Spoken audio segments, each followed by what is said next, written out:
ఇంకొకటి రండి మాట్లాడుకుందాం. చంద్రబాబుకు అమిత్ షా ఫోన్. మరి చంద్రబాబుకు అమిత్ షా చేసిండా? బీజేపీ నుంచి క్లారిఫికేషన్ లేదు. ఆంధ్రజ్యోతిలో రాసుకున్నారు కాబట్టి, చంద్రబాబు నాయుడు పత్రిక కాబట్టి వాళ్ళే చేసిరా వీళ్ళు బట్లాడుకున్నారా తెలియదు. 60 రోజుల నుంచి వెయిట్ చేస్తున్నటువంటి పరిస్థితి. నేడు ఢిల్లీకి టీడీపీ అధినేత షాతో సమావేశము, జేపీ నడ్డా కూడా పాల్గొన్నాడు. పొత్తులపై చర్చకైనా ఈ ఎన్నికల్లో టీడీపీ పొత్తుపై బీజేపీ కొన్నాళ్ళుగా ఆసక్తి ప్రదర్శిస్తుందంట. బీజేపీ ఆసక్తి ప్రదర్శిస్తే బీజేపీ వాళ్ళు టీడీపీ దగ్గర పోయి చర్చలు చేయాలి. బీజేపీ జాతీయ నాయకులంతా ఇక్కడికి వచ్చి చర్చ చేయాలి. గతంలో 99లో బీజేపీ ఎన్టీ రామారావు ఉన్నప్పుడు బీజేపీ జాతీయ నాయకులు ఎన్టీ రామారావు దగ్గరకు వచ్చి ఎట్లయితే చర్చలు చేసిరో అట్లా చర్చలు చేయాలి కదా. కానీ ఇక్కడ ఎదురు చూసి పవన్ కళ్యాణ్ అడ్డం పెట్టుకొని పావులు కదిపి పవన్ కళ్యాణ్ ద్వారా మెసేజ్లు పంపించి పవన్ కళ్యాణ్ ద్వారా చర్చలు పంపించి పవన్ కళ్యాణ్ను బదిలాడి ఆయనను ముందు ఎన్డీఏలో పంపించి తెలంగాణలో జనసేనతోటి బీజేపీ పొత్తు ఉండే విధంగా చివరి క్షణంలో చర్చలు జరిపించి ఇక్కడ జనసేనతోటి తెలంగాణలో పొత్తు పెట్టుకుంటే ఆంధ్రలో కూడా ఒక కంపల్షన్ క్రియేట్ అవుతుంది.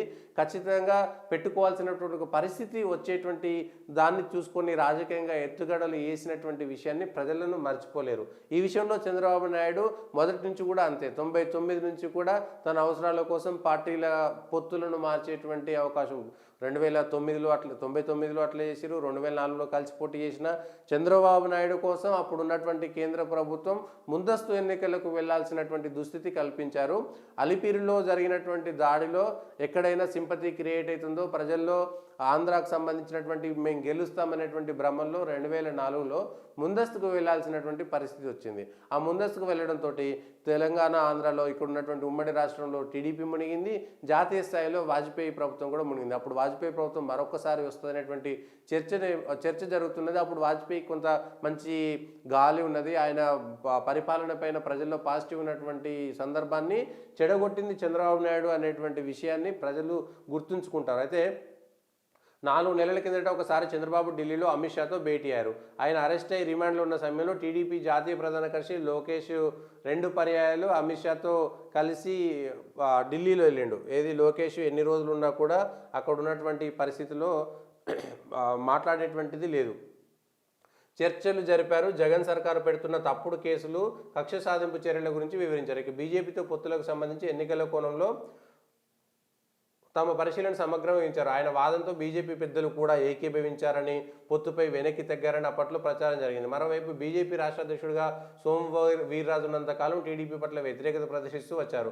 పురంధేశ్వరి ఆ పదవి చేపట్టాక పరిస్థితి మారింది. ఇదే నేపథ్యంలో ఇప్పుడు హఠాత్తుగా మరోమారు చంద్రబాబుకు అమిత్ షా నుంచి పిలుపు రావడం ఆసక్తికరంగా మారింది. టీడీపీతో తమ పొత్తు ఖరారవుతుందని రాష్ట్ర బీజేపీ నేతలు ఆశాభావంతో ఉన్నారు. ఈ నెల 9వ తేదీన ఢిల్లీలో బీజేపీ పార్లమెంటరీ బోర్డు సమావేశం జరగనుంది. దీనికి ముందే వివిధ రాష్ట్రాల్లో పరిస్థితి అనుసరించాల్సిన వ్యూహాలను ఖరారు చేసుకోవాలని బీజేపీ నాయకత్వం భావిస్తుంది. టీడీపీతో పొత్తు పెట్టుకోవాలని నిర్ణయం తీసుకున్న తర్వాత చంద్రబాబును పిలవాలని నిశ్చయించారు. అమిత్ షాతో సమావేశంలో పొత్తుపై లాంఛనంగా ఒక నిర్ణయం తీసుకుంటారు గుంభనంగా టీడీపీ నేతలు. తాజా పరిణామాలపై టీడీపీ నేతల వర్గాలు ఆచితూచి స్పందిస్తున్నాయి. ఢిల్లీ పిలుపుపై ఆ పార్టీ నాయకత్వం మంగళవారం సాయంత్రం ఆంధ్రాకు సంబంధించినటువంటి ప్రజల్లో భారతీయ జనతా పార్టీ పైన విషం కక్కించే విధంగా కమ్యూనిస్టులు కాంగ్రెస్లు ఎంతైతే చేశారో అంతకంటే 1000 తెలుగుదేశం పార్టీకి సంబంధించినటువంటి కార్యకర్తలు తెలుగుదేశం పార్టీ 2018లో ఎన్డీఏ నుంచి బయటికి పోయిన తర్వాత ఆంధ్రప్రదేశ్కు మోడీ విలన్, ఆంధ్రప్రదేశ్కు బీజేపీ విలన్ అనేటువంటి విధంగా చంద్రబాబుకు మద్దతు ఇచ్చేటువంటి సోషల్ మీడియా సంస్థలు చేసినటువంటి ఆర్భాటం అంతా ఇంత కాదు. నిజంగా ఇప్పుడు కూడా నిజంగా రాజకీయాల్లో అవసరాలే ఉంటాయి. నైతికత అంశాలు పక్కన పోతాయి. అవసరాల కోసం తిట్టకపోయినా మళ్ళీ కలవాల్సినటువంటి పరిస్థితి వస్తుంది. కానీ ఆంధ్రప్రదేశ్లో భారతీయ జనతా పార్టీకి టీడీపీతో పొత్తు పెట్టుకున్నా పెట్టుకోకపోయినా ఏమి ఉండేది కాదు. పవన్ కళ్యాణ్ను టీడీపీ తమ క్లచెస్లో పెట్టుకున్నది. పవన్ కళ్యాణ్ ఇంకెటు పోయేటువంటి పరిస్థితి లేదు కాబట్టి పవన్ కళ్యాణ్ని మేము ఆయనను పావుగా వాడుకుని పవన్ కళ్యాణ్కి అయితే మోడీ అమిత్ షాలు వీళ్ళు ఇస్తున్నారని. లోకేష్ చంద్రబాబు నాయుడు అరెస్ట్ అయ్యి జైల్లో ఉన్నంత కాలం ఢిల్లీలో ఉండి జాతీయ నాయకులతోటి జాతీయ పార్టీ బీజేపీకి సంబంధించినటువంటి మంత్రులు కేంద్ర నాయకత్వంతో కలిసి పనిచేయడం కోసం నానా తంటాలు పడాల్సినటువంటి పరిస్థితి మనం చూసినాం.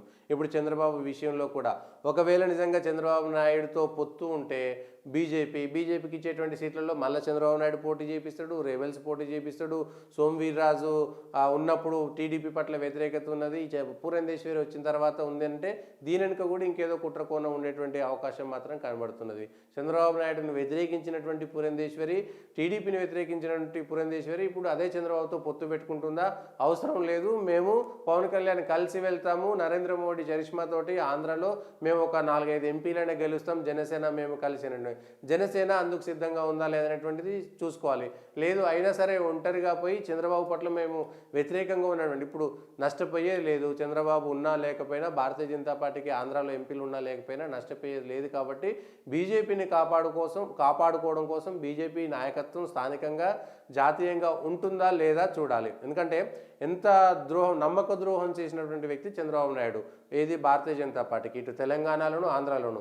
తన మనుషులను కొందరిని బీజేపీలోకి పంపించి, తన మనుషులను కొందరిని జనసేనలోకి పంపించేసి, వాళ్ళ ద్వారా ఇటు చంద్రబాబు నాయుడుతో పొత్తు కోసం బీజేపీ వెంపర్లాడుతుందనేటువంటి విధంగా చేసినటువంటి ఉదంతాలు కూడా మనకు కనబడుతున్నాయి. 2014 ఎన్నికల్లో పొత్తు పెట్టుకున్న తర్వాత కూడా ఆంధ్రాలో బీజేపీ పోటీ చేసిన చోట రెబెల్స్ను నిలబెట్టినటువంటి చరిత్ర చంద్రబాబు నాయుడుది. ఇప్పుడు జనసేన పరిస్థితి కూడా అట్లే ఉంది. 60-70 స్థానాల నుంచి 27 స్థానాలకు పడిపోతుంటే ఇంకా అదే బానిస మనస్తత్వంతో ఉంటుందా? కేవలం జగన్ ఓడిపోవాలనేటువంటి ఒకే ఒక దాంతో చంద్రబాబు నాయుడు, జగన్ కంటే చంద్రబాబు నాయుడు ఏ విధంగా మెరుగు అనేటువంటి అంశంలో ఎక్కడా క్లారిటీ లేదు.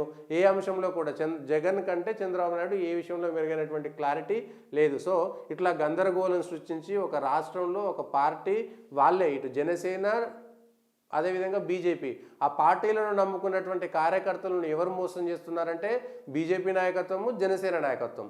వాళ్ళను ఒక పార్టీ పెట్టుకొని ఆ పార్టీకి సంబంధించినటువంటి మద్దతుదారులను మోసం చేసినటువంటి పార్టీలు ఏమైనా ఉన్నాయంటే అవి జనసేన, బీజేపీగా అవుతాయి. అది టీడీపీతో పొత్తు పెట్టుకుంటే మాత్రం నిజంగా అవి ఆ పార్టీలకు సంబంధించినటువంటి కార్యకర్తల కుటుంబాలకు, కార్యకర్తలకు క్షమాపణ చెప్పిన తర్వాతనే పొత్తు పెట్టుకోవాల్సినటువంటి పరిస్థితి మాత్రం ఉంటుంది. ఇది ఈరోజు ఉన్నటువంటి వార్తలకు సంబంధించినటువంటి విశ్లేషణలు.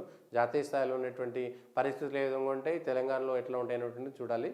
దయచేసి పొలిటికల్ వాయిస్ను సబ్స్క్రైబ్ చేయండి.